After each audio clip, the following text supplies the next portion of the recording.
Well, most of us, I think those who perhaps who came up through the industry as I did as an electrical apprentice before, having your own business, the chances are you would have come in contact with asbestos sometime during your career, to some degree.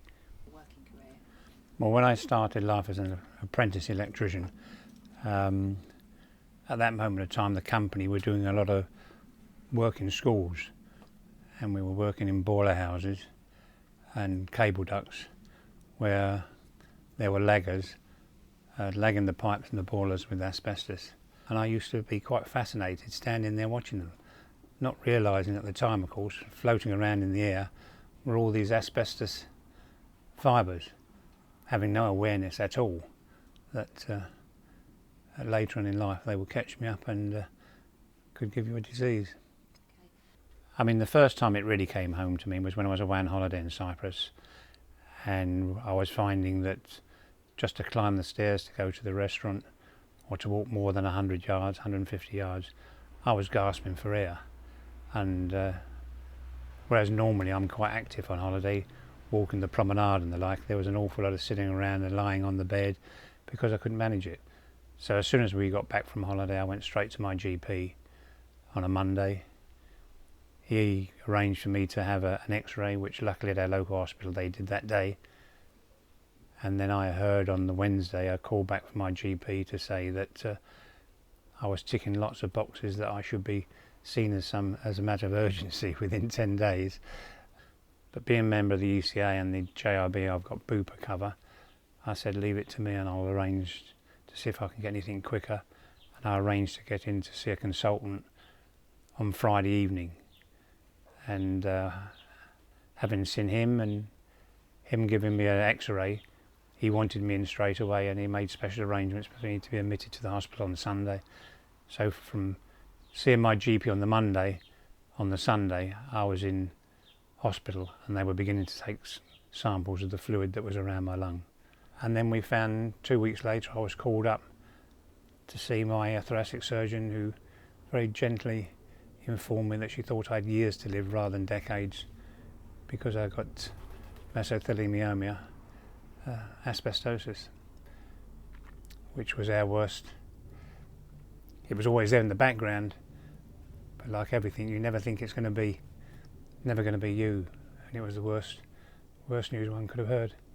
But the day after I had been given the news that I'd got this disease, I went to see my local GP because he's had experience of people with this disease, and I asked him what his experience of it was, and he said out of the something 40 odd patients he had, they'd survived anything between 4 months and 4 years from diagnosis. So I did ask him what's the difference between those who survived the 4 months and those who survived the 4 years, and he said it was generally your state of health at the time. I was a smoker, but I'd stopped smoking 40 years ago.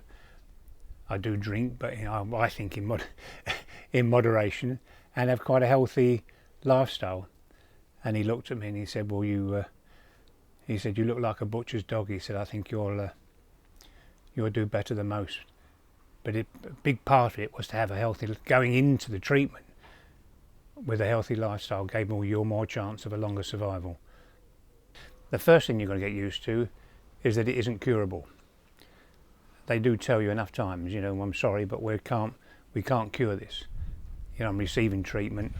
I've had surgery, radiotherapy, now receiving chemotherapy.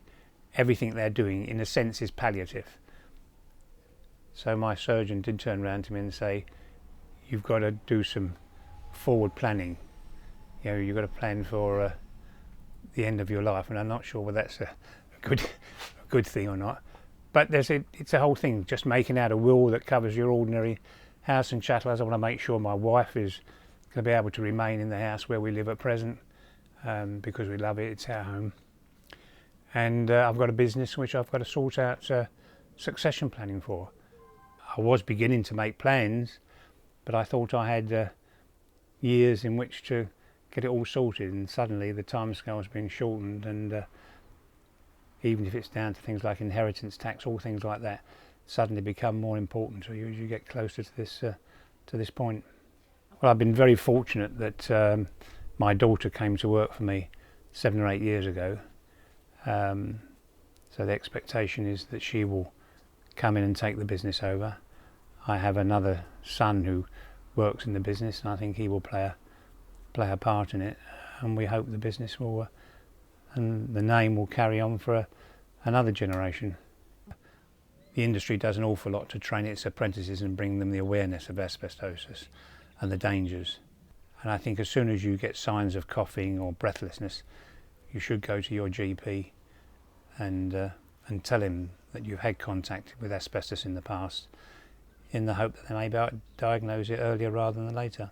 I think some people may take it a bit lightly and they say perhaps all these procedures are not, all these precautions are not really necessary. I must admit I was one of those that perhaps might have thought, well, can I just drill a hole through an asbestos tile? Do I need to worry about it? But when something like this happens, you are acutely aware that yes, they're with asbestos, and there's still an awful lot of it still around. It is one of these substances that has this effect of this disease.